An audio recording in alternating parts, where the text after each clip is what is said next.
Well, the next film you did see alone, and Mm-hmm. that's Tammy. Tammy is a prime example of just bringing a bunch of funny people together does not a good comedy make. Tammy, a film with names attached like Will Ferrell, Adam McKay, Gary Sanchez, and Melissa McCarthy herself, is the tale of a not so lovable loser who's had enough of her cheating husband and unsupportive family and runs off with her grandma, played by Susan Sarandon, to Niagara Falls. Tammy spends the first 90 minutes of its 117-minute runtime wallowing in jokes that invoke giggles at best, and only in the film's final 15 minutes do we get a sense of the character's true heart. A great cast is wasted for the most part of the film, and to me, Tammy feels like a long prepper for a film what we were supposed to see instead. Melissa McCarthy could be the Chris Farley of a new generation, but she's going to need to put her vehicle in the hand of a better rider, and she's going to have a long road for herself as well. This film, when it started, I kind of got a warm feeling inside, like, okay, this is going to be a callback to 90s films where it's a vehicle for one person to kind of get their comedy name out there. I knew from the start this probably wasn't going to be an Oscar worthy film, right? I knew for a fact that there was going to be some very lowbrow humor in it. But I thought the start with Tammy in her beat up Piece of crap. what brand of car was it? I think it was a Corolla from the 80s, and she's like singing, you know. And I thought that actually was pretty funny because, you know, it's kind of a stereotypical, you see the person in the car driving, singing along, and then the camera pans into the car and you see that her car is such a piece of crap that she's actually got like a boombox stereo on the seat that she's, you know, listening to her music from.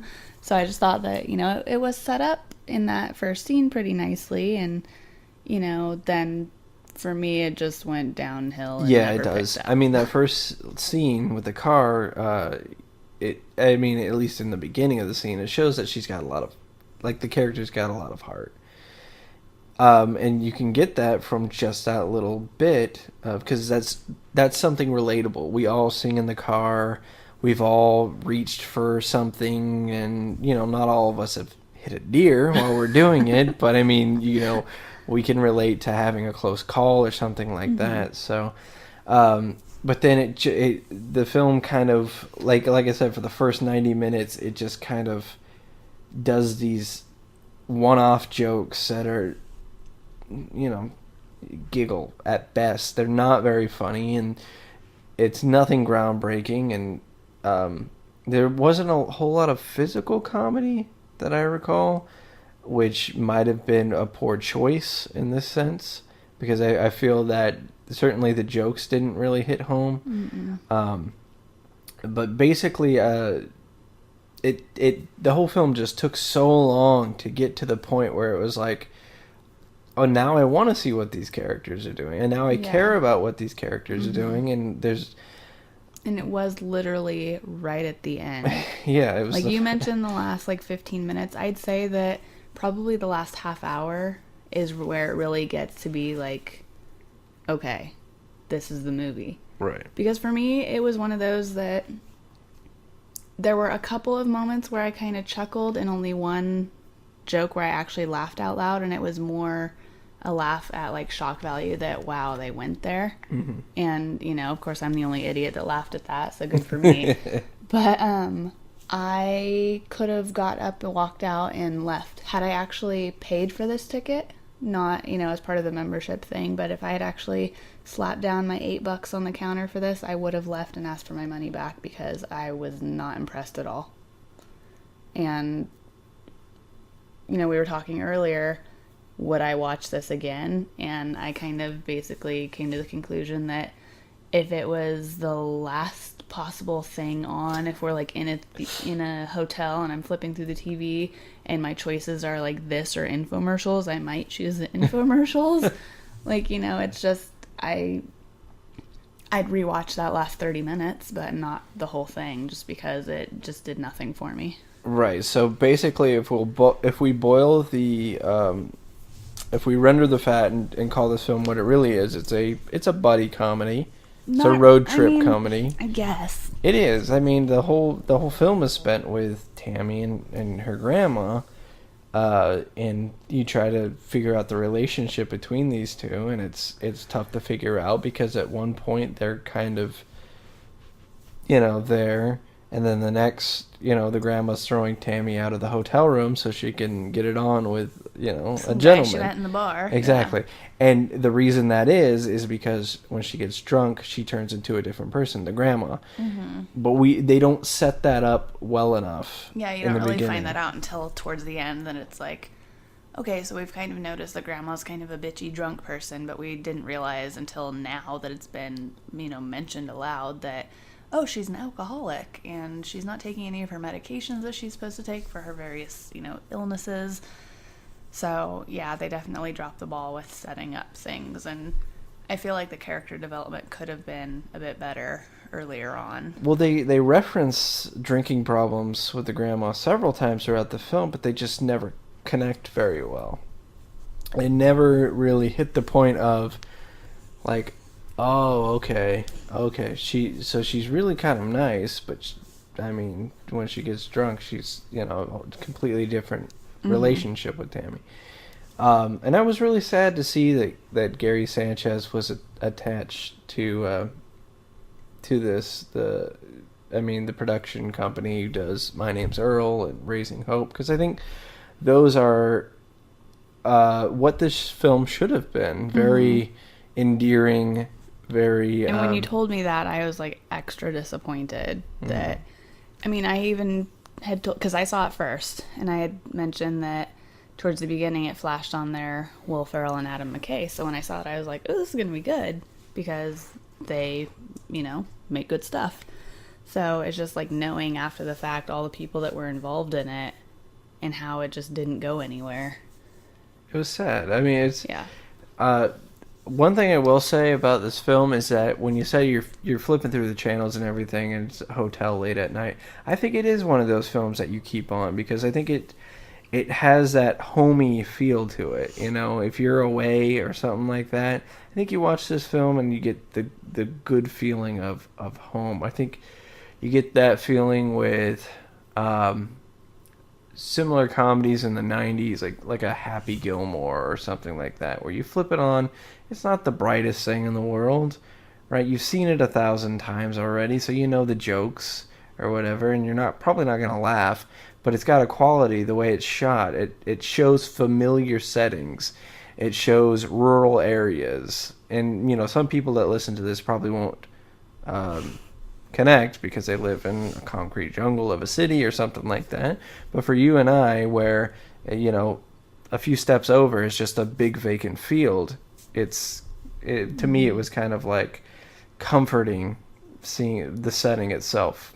Well, sir, you are alone in that feeling, because seriously, and that's the thing that I love about people, is that everybody can have their own opinions and everything, and I actually love discussing things with people when they have different opinions, because it, brings to light things that maybe I haven't considered. Of course. So, that's why I love talking to people about the two things you're not supposed to talk about, politics and religion, because I feel like I learn new things, but I'm able to have that conversation in, a grown-up way. But in this particular case, it almost makes me, kind of cringe when I see people posting on Facebook, oh my god, Tammy was the funniest freaking movie I've ever seen. It was so good. I'm like, were we watching the same movie? I think, but yeah, that's the thing with when I saw Neighbors, was that I wasn't laughing, but the theater was laughing quite a bit, and it was laughing at stuff that was very lowbrow, was shock value, was kind of like, oh, he just flipped over that fence, ha ha ha ha, and it's like, that's not necessarily funny unless it's like... a good reference I have is Napoleon Dynamite. Now, if you throw an orange at somebody and you just see the person throw an orange or whatever at somebody, it's not very funny. No. But if a guy's driving down the street in his, weird looking van and everything, and he's going along and he's happy and everything, and then all of a sudden that orange splats on the windshield and he like makes a short scream out of it, that's funny. Mm-hmm. That's funny because it that involves... movie is genius, by the way. It involves more than a guy, it involves more thought than just, he's going to throw an orange at him. It's a scene that is set up beforehand. It's storyboarded out. It's, and that shows creativity. And these other films that, like Tammy, show a lot of laziness in what they do. Because when you talk about Will Ferrell and Adam McKay, no, I don't like every single thing they do. Well, I didn't mean everything, but, they are a pretty good team, so most of the stuff that they put out, I personally enjoy. I mean, they made probably one of our most favorite comedies in Step Brothers, and then, Yup. Where they have a lot of, maybe not everything is genius in Step Brothers, but that's a creative film. But it's funny. It's a creative film as far as laughs go. They don't just go for the obvious laugh.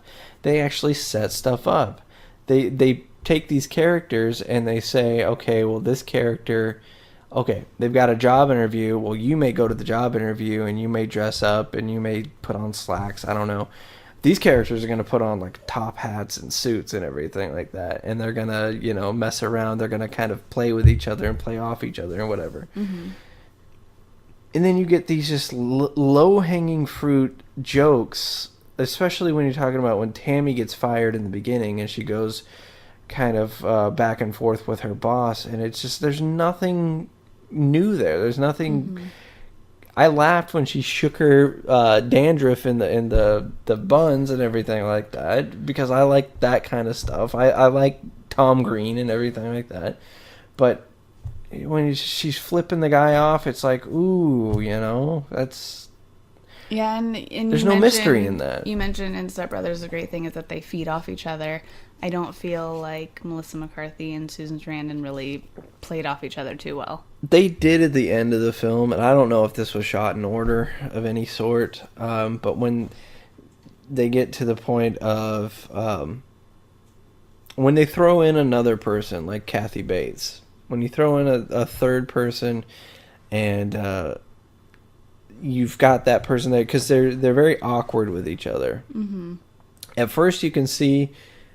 it's almost like Susan Sarandon's like, I want this girl to be funny. And when she makes a joke, it's not necessarily funny. It's almost like a sympathy laugh from Susan Sarandon.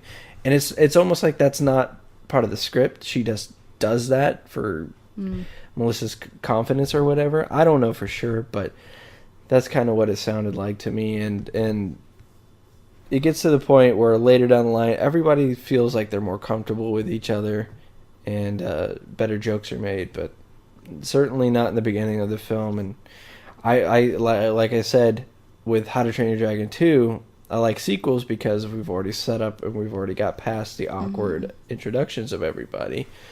And I feel that if they made a sequel to this film, it would be much better than what we got with this film, and that's a film I'd be interested in seeing. Because they spent that 90 minutes setting everything up just exactly. to get to the 20 minutes of good stuff. Yeah, we had to sit through...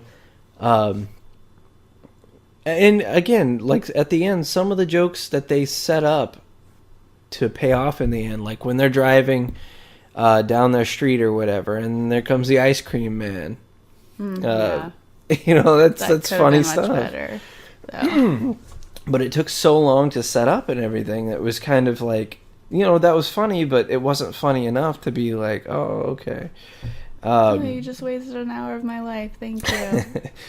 But what do you think of Melissa McCarthy going forward as a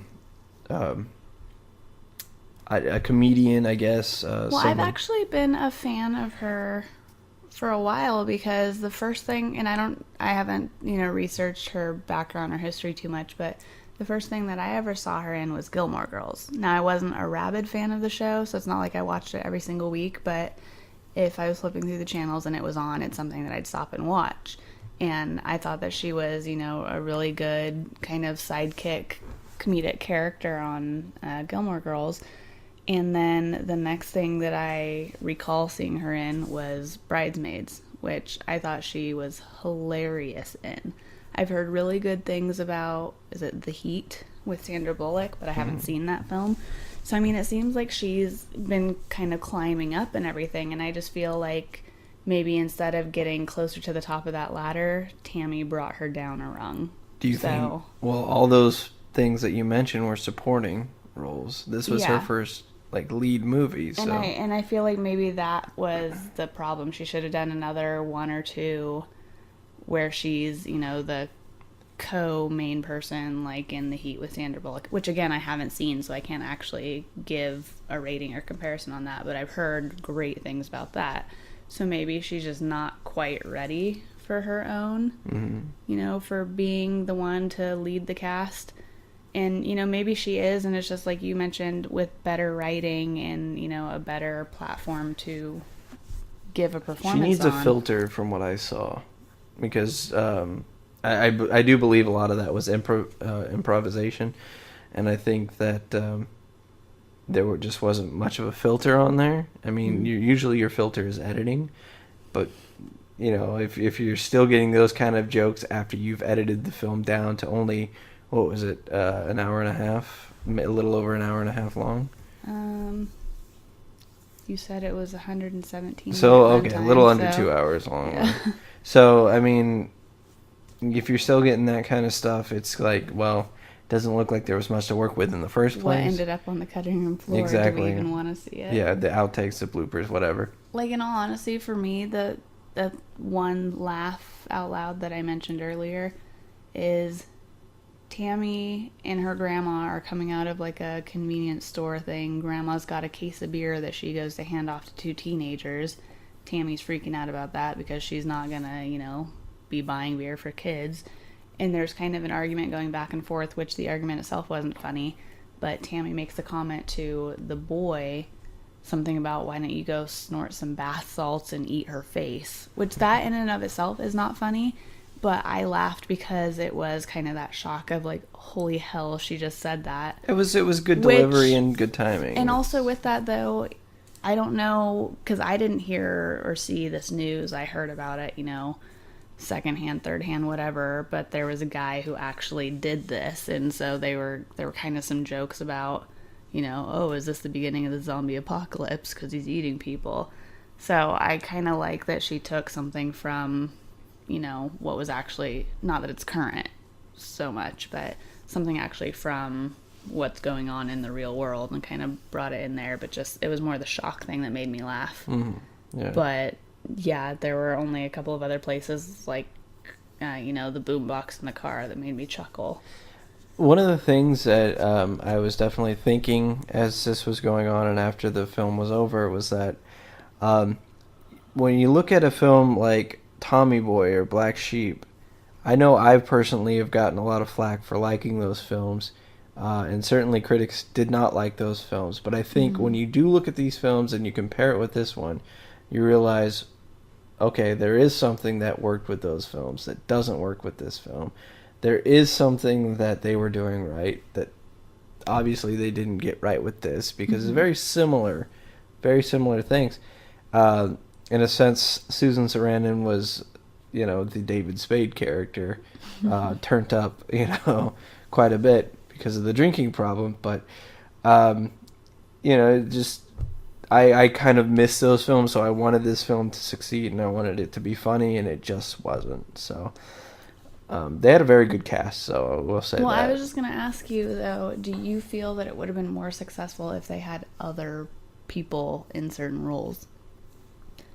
Because evidently Susan Sarandon was not the first choice, and a couple people dropped out. Yeah, I guess prior. Shirley MacLaine was supposed to be the grandma, which I don't think would have been. I think Susan Sarandon did a great job with her, what she was given. I don't think it was. I don't think she was. The character was written all that well. But see, and maybe it's because for me, everything that I've seen her in, she's always been like the sweet motherly type, not like Betty White. I think would have had no issues with this because she's been known more recently for the kind of, you know, bitchy, sarcastic, I don't give a f about what you think. Yeah. So I just am wondering if maybe that's part of why I just don't feel like she did it for me in that role, is because I'm used to seeing her as the loving mom. And it's weird to me, too, to think, like, she's not really old enough to play Melissa McCarthy's grandma. Like, she would have been, like, if we're going off the actress's actual ages, like, she would have been, like, early 40s. And, I mean, I guess that's possible. But Melissa but McCarthy just, like, was playing a much younger person in this than she actually is. Did they ever reference her age? The only thing they age? referenced was when they were at the convenience store and the teenage girl was mouthing off to her. She says, "I'm not that much older than you are." Yeah, but I mean, this girl was 16, and so there's no way that Yeah, when I'm someone supposed says to that though, believe- that gives that says to me like a 20-something complex of I'm See, no longer a teenager, but I'm not old yet. I took it to be that she's meant to be somebody in like her mid-30s having like, an early midlife crisis. Maybe, I don't know. But I was able to suspend disbelief for that. I think, like I said, it was well cast. I love Gary Cole. He's awesome, and I think he did a great job. They had Dan Aykroyd in the film. They only used him for maybe 2 minutes of screen time that total. was a wasted opportunity there, because And he was funny with what he did. He was funny with his little bit. He had a very deadpan approach to some of the jokes that he was involved in, and I actually like that. Because it's not, what I'm necessarily used to seeing him in either. Right, and then we had Kathy Bates was phenomenal, as always. Sandra Oh, who I usually do not like, was actually pretty good with what she was doing. Why do you not like her?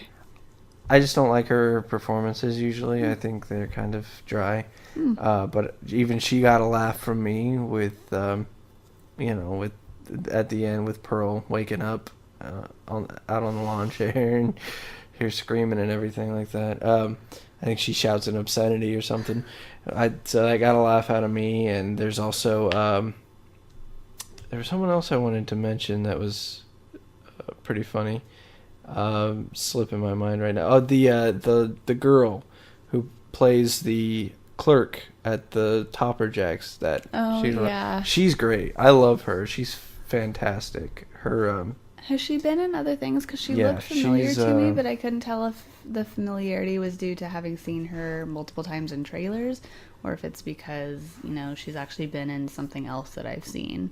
Yeah, she has. I'll look that up. But I mean, was there anything redeeming about this film that was kind of like literally? I wish that it had started like at the lesbian 4th of July party, because for me, like, that's where the movie truly was. Right. It's from there to the end that made it an okay movie. Still not the best thing ever. Still doesn't change my overall opinion of it. I still think it sucked. I still hated it. Yeah. But Gotcha. I kind of wish that the movie had started from there. And, maybe 5 or 10 minutes of stuff beforehand to kind of set up the character. Like, oh, I'm a loser. I suck. I live 2 houses down from my mom. My husband's cheating on me with the neighbor. Yeah. Oh, life is horrible. Grandma, let's go on a road trip. Yeah, that was all that was needed to get to that point. The character just doesn't have many redeeming qualities. Not at all. There's nothing to endear her to us. She's obnoxious. She's rude. She's not funny. And as so a on disclaimer, and so this opinion that we are mentioning has absolutely zero to do with her weight. Because I know some people have been flipping out over her weight. She could have been, 70 pounds of, skin and bones, and still I would have the same opinion, because just like with The Fault in Our Stars, you did not like the character of Hazel because same difference. Yeah, had, no good qualities, you thought, and it's that same thing. So her appearance has nothing to do with it. Disclaimer over. Right, and the actress we were talking about earlier was Sarah Baker. She was also in The Campaign, which is what we know her from. She had a very small role in that, where the family's sitting at a table and the Will Ferrell character calls the family and leaves inappropriate messages on their telephone and thinking he called someone else.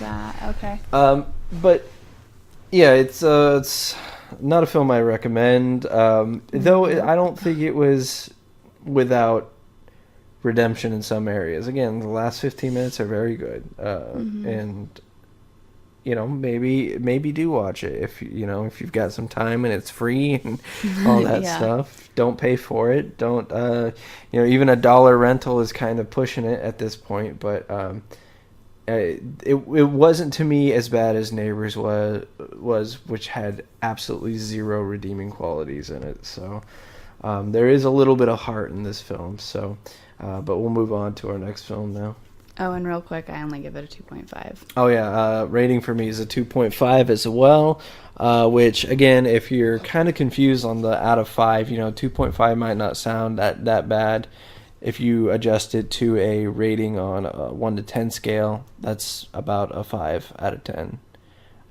So it's not very good. It's middle of the road. It's average. It's not completely terrible, and the filming itself wasn't completely terrible, but it's definitely not something we recommend.